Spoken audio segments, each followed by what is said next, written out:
Episode 22, Pindah Kamar. Milly masih membereskan sisa makan malam mereka. Dia juga membersihkan area dapur dan perlengkapan makan tadi ketika Boy datang menghampirinya dalam keadaan yang sudah segar karena baru selesai mandi. Boy hanya bertelanjang dada dan mengenakan celana piyamanya saja. Dia mendekat ke arah Milly dan bertanya, "Sudah selesai?" Milly menatap Boy dan dia sedikit terpengaruh ketika melihat Boy sudah bertelanjang dada di dekatnya. Ini tinggal dikit. Mau dibantu?" "Gak usah, jangan. Ini sudah mau selesai." Boy hanya mengangguk. Dia menyandarkan tubuhnya dengan santai di meja dapur, sedangkan matanya tak berhenti mengamati Milly yang masih berada di tempat pencucian piring. Milly tampak rajin dan cekatan. Entah kenapa membuat Boy merasa bangga karena sudah memperistri Milly. "Selesai." Milly sedang mencuci tangannya ketika mengucapkan kata itu. Boy segera menegakkan tubuhnya, lalu dia berkata, "Bagus, kalau gitu ayo pergi tidur." Boy kemudian berjalan lebih dulu meninggalkan area dapur, sedangkan Milly mengikutinya dari belakang. Boy menuju ke kamarnya yang berada di sebelah kanan, sedangkan Milly menuju ke kamarnya yang berada di sebelah kiri. Boy menghentikan langkahnya seketika sebelum dia berkata, "Apa yang kamu lakukan di sana?" "Ya?" Milly tak mengerti dengan pertanyaan Boy. "Ngapain kamu ke situ?" tanya Boy kemudian. "Mau tidur." Dengan polos, Milly menjawab. Boy mendekat ke arah Milly, meraih telapak tangannya lalu dia berkata, "Mulai malam ini, kita tidur di dalam satu kamar yang sama, kamarku," tegas Boy sembari menarik Milly menuju ke kamarnya. Milly ternganga dengan ulah Boy. Meski begitu, Milly hanya ikut saja saat Boy menyeretnya masuk ke dalam kamar pria itu. Untuk pertama kalinya, Milly memasuki kamar Boy yang ada di dalam apartemen. Kamar Boy cukup luas, namun tak banyak perabotan di sana. Dan tak terdapat juga foto-foto seperti di dalam kamar Boy yang ada di rumahnya. "Kenapa? Kamu gak suka tidur di sini?" tanya Boy ketika mengamati ekspresi Milly. "Ah, enggak. Tidur dimanapun sama saja." Milly berbohong. Tentu saja tidur di kamar Boy dan tidur sekamar dengan pria itu adalah hal yang berbeda dan pastinya akan membuatnya gelisah sepanjang malam. Mencoba mengabaikan keberadaan Boy, Milly akhirnya menuju ke arah ranjang Boy. Duduk di pinggiran ranjangnya, lalu mulai membaringkan diri di sana.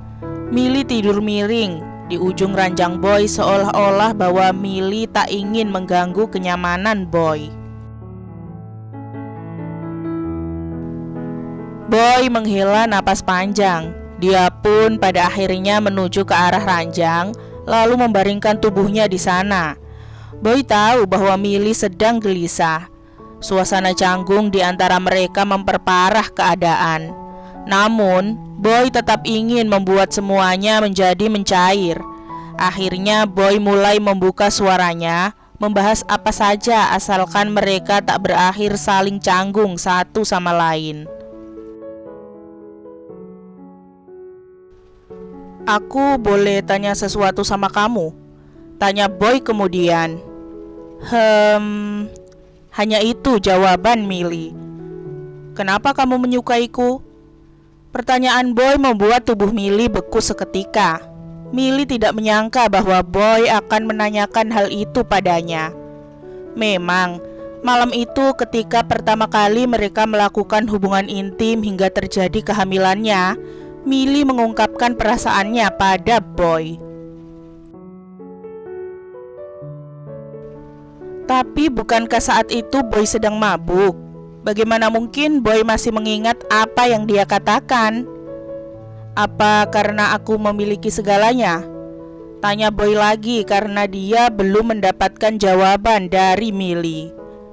Tak perlu alasan untuk menyukai seseorang, Boy, lirih Milly. Benarkah? Berarti misalkan aku tak tampan, tak kaya, dan juga tak populer, kamu akan tetap menyukaiku? Tanya Boy lagi. Tampak Milly menganggukkan kepalanya. Karena perasaan itu datang begitu saja secara tiba-tiba tanpa bisa ditolak. Misal nanti ada orang yang tertarik denganmu dan orang itu lebih dari aku, apa kamu akan menerimanya? Tanya Boy dengan nada sungguh-sungguh. Milly mau tidak mau akhirnya membalikkan tubuhnya hingga kini menghadap ke arah Boy seketika. Aku tidak yakin, Boy. Tapi, jika nanti ada pria yang mau denganku, maka dia juga harus menerima kehadiran anakku, ucap Milly dengan sungguh-sungguh sembari mengusap lembut perut buncitnya.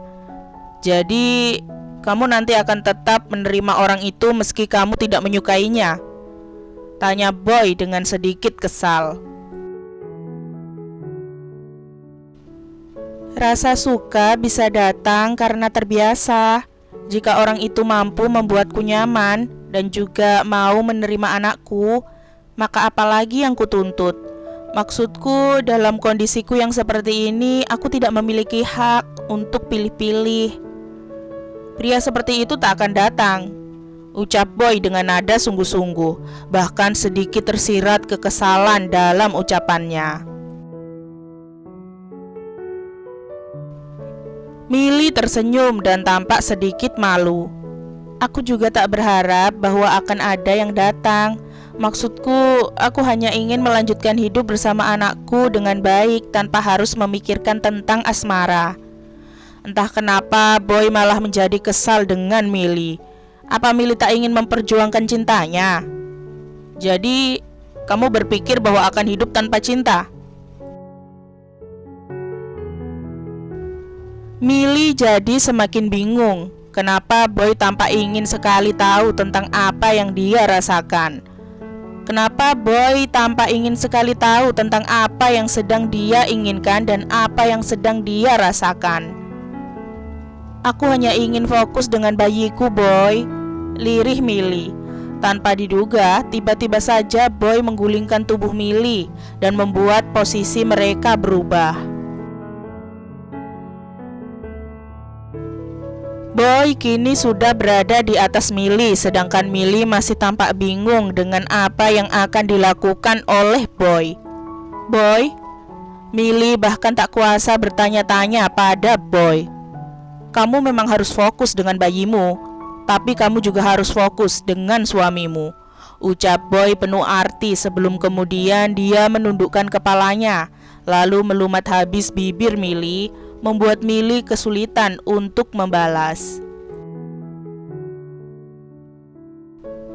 Milly tak percaya bahwa Boy akan kembali melakukan hubungan suami istri dengannya. Pria ini seolah-olah tak dapat berhenti, sedangkan Milly pun sama.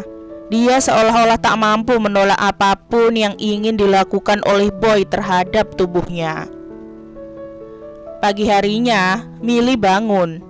Dia akan menuju ke kamar mandi untuk segera membersihkan diri.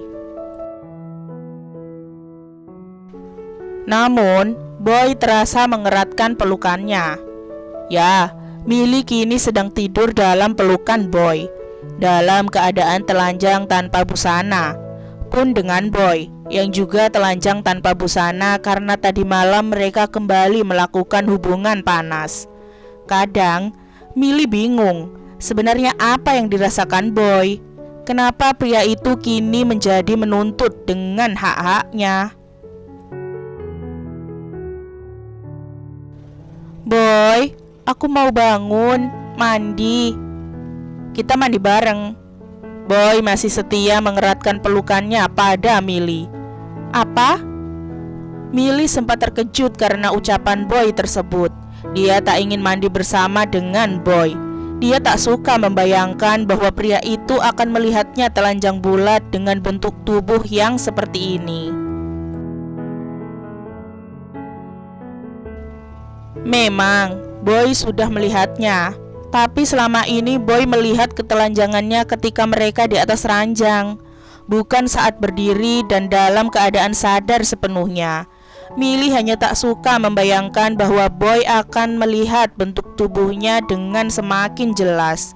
Itu membuatnya malu. Tiba-tiba Boy bangun, lalu bangkit tanpa mempedulikan ketelanjangannya. Dan tanpa diduga, pria itu meraih tubuh Milly, menggendongnya, kemudian membawanya menuju ke arah kamar mandi. "Boy?" Milly sempat memekik terkejut karena ulah Boy. "Kenapa memangnya? Gak suka kalau ku ajak mandi bareng?" "Tapi aku malu." Milly akhirnya berkata jujur. Ya, Milly memang malu. Dan dia akan mengatakan hal itu pada Boy. Masalahnya adalah apakah Boy mendengarkan apa yang dia ucapkan.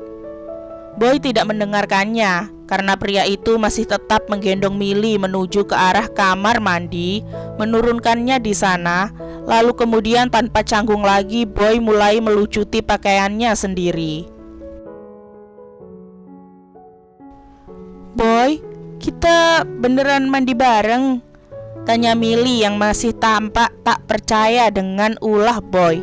"Iya, kenapa?" Boy bertanya balik. "Tapi aku..." Jemari Boy dengan spontan terulur mengusap lembut pipi Milly. Kemudian dengan spontan dia berkata, "Bukankah aku sudah mengatakan kalau kita akan memulai semuanya lagi dari awal?" Milly menganggukkan kepalanya. Dia tahu bahwa mereka akan mencoba hubungan ini. Hanya saja, Milly masih merasa tak nyaman. Entah apa yang membuatnya tak nyaman. Fakta bahwa mereka menikah karena keterpaksaan seolah-olah menari dalam pikiran Milly.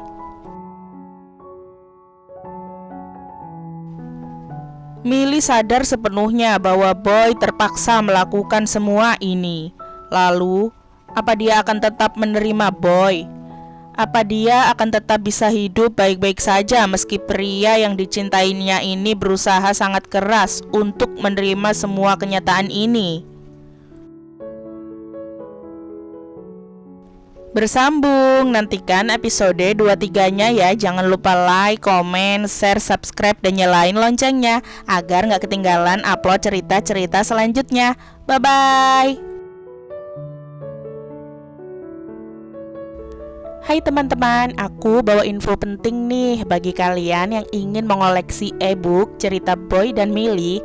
E-book tersebut sudah tersedia di Google Playbook loh. Silahkan cari saja ya, dengan judul Boy dan Milly. Sudah tamat dan lengkap di sana. Bye-bye, makasih banyak.